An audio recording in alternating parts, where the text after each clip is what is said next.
साथियों 2024 का चुनाव आप सबके सर पर है।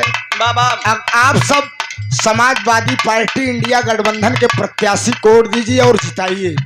राष्ट्रीय अध्यक्ष जी माननीय श्री अखिलेश यादव जी का आह्वान है और खासकर कौशाम्बी प्रतापगढ़ लोकसभा सीट पर आप सब खासकर भारी से भारी मतों से प्रत्याशियों की जिताने का प्रयास करें। तो ज्यादा समय लेने की कोशिश नहीं है। कितना हमें सताओगे आप, कितना अत्याचार हम पर करोगे?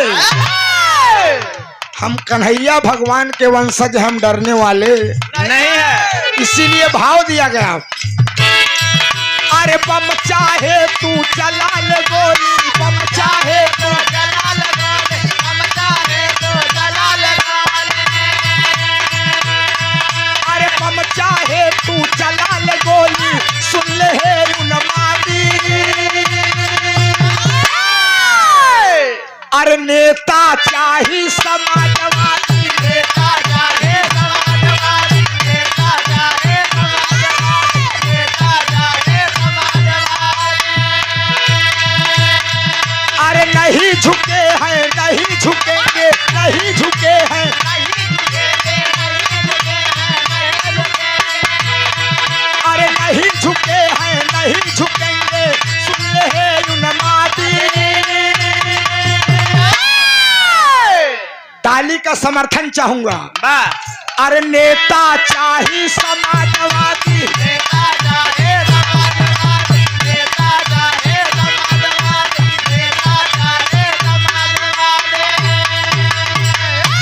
यहाँ सुने वाले मेरे दोस्त, आजादी के बाद अगर नेताजी सबसे किसी को संबोधित किया गया तो स्वर्गीय बाबू नेताजी मुलायम सिंह यादव जी को, सुभाष चंद्र बोस जी के बाद अगर किसी को संबोधित किया गया और चाचा शब्द से किसी को संबोधित किया गया तो पंडित जवाहरलाल नेहरू चाचा के बाद आदरणीय शिवपाल चाचा जी को संबोधित किया गया।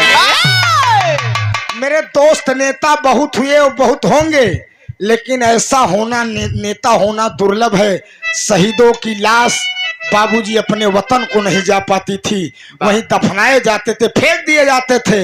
लेकिन स्वर्गीय बाबू नेताजी मुलायम सिंह जब रक्षा मंत्री हुए, जो सीमा पर शहीद होता था उसकी लाश उसके घर अंतिम दर्शन को आने लगी। ये नेताजी की देन है। अरे है इतिहास अमर उनका ही, अरे है इतिहास अमर उनका ही, अरे बने समर में जो फौलाद, अरे बने समर में जो फौलाद, अखिलेश यादव जिंदाबाद बोलो, अखिलेश यादव जिंदाबाद बोलो, अखिलेश यादव जिंदाबाद बोलो, अखिलेश यादव जिंदाबाद। मेरे दोस्त, मैं भी समाजवादी पार्टी सांस्कृतिक प्रकोष्ठ का जिला उपाध्यक्ष हूँ। आप लोगों का आशीर्वाद है, पार्टी के लिए दिन रात मेहनत भी चल रही है। हमारे यहाँ फूलपुर लोकसभा सीट से अमरनाथ मौर्य जी को महागठबंधन का प्रत्याशी बनाया गया है और हम लोग भारी से भारी मतों से प्रत्याशी को जिता रहे हैं। इसलिए आप सबको का भी पूर्ण दायित्व है कि आप अपने प्रत्याशी को जिताएंगे, तभी संविधान में छेड़छाड़ नहीं होने पाएगी। अरे है इतिहास अमर उनका ही, अरे है इतिहास अमर उनका ही, अरे बने समर में जो फौलाद, अरे बने समर में जो फौलाद, अरे शिवपाल चाचा